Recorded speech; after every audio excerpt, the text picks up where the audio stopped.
Hi, today we're going to do a video on how to create your own GIF or GIF, depending on what you want to call it, using the GIMP tool. So I'm going to assume you know a little bit about GIMP already here. I just want to kind of show you some of the tips and tricks that I've used and learned to take care of some of these. So the first thing that you need, obviously we're creating a motion video here, so you're going to need to collect all of the images that you want. So you can capture them from a movie, or maybe you've set something up where you're taking pictures very fast on a tripod.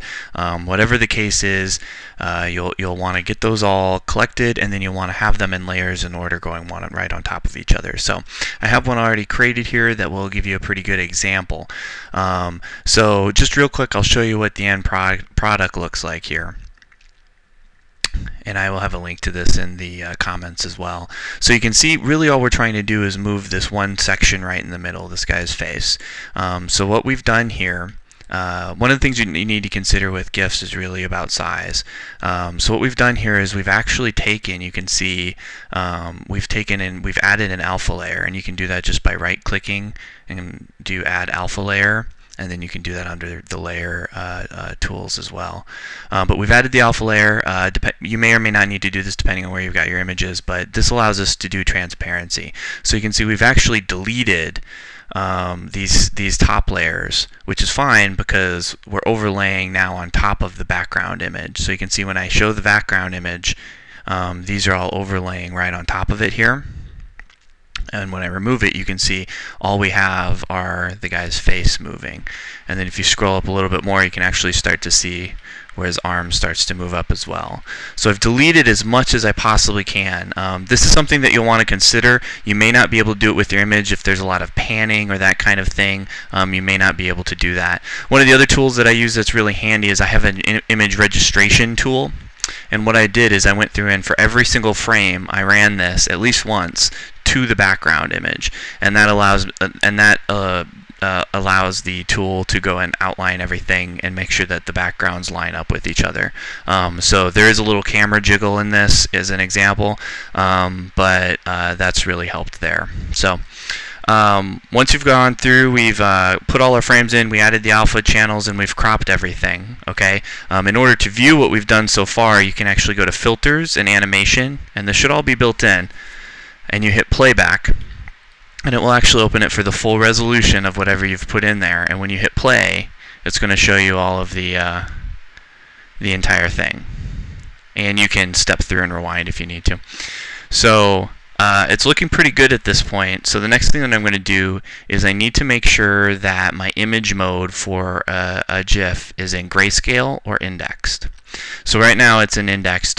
This is pretty easy to do grayscale, but I want to show you when anything that's already in black and white is easy to do in grayscale. And if you click grayscale, it's just going to turn everything black and white. But I'm going to, when you go into indexed, something that you need to do, basically GIFs can only do 256 colors, and one of them is here. We do 255 because one of them is reserved for transparent. In order to make sure that this works okay, if you do this, it'll actually kind of posterize everything, and it's going to create 256 across the entire, for all of the images. So you may want to go through and do some removing of colors. You may want to edit every single one of the frames to a certain extent. I've certainly done that before. One of the things that you're going to do is that you're going to hit Generate Optimum Palette, and this is going to come up with the 255 most common colors.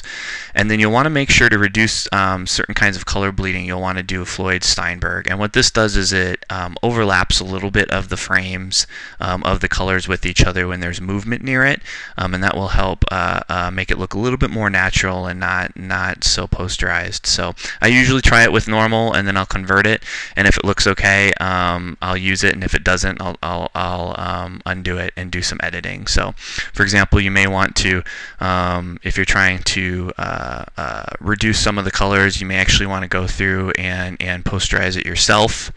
You may want to go to the levels or the curves and start tweaking it to just kind of limit some of the colors. So it really depends on what you're working from. The next thing we're going to do is we're going to save it, and pretty much all you got to do is once you save it as a GIF here, you're going to want to make sure and choose Save as Animation, right? If it is in RGB and it's not indexed or grayscale, you're going to see another little thing that pops up here that asks you if you want to turn it to grayscale. So I would recommend to do it manually. I would not recommend to do it at this point. The last thing that you do is you have some options here. You can create a comment. You can tell if you want to loop it forever or once. Another thing that you can do is delay frames when they're unspecified. So one thing that you can see over here,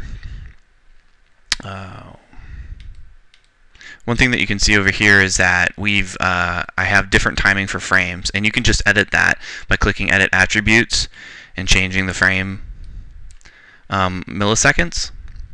So I have the first frame sitting for a second so that you can see it pause, and then I have 90 milliseconds for the rest of them for the most part.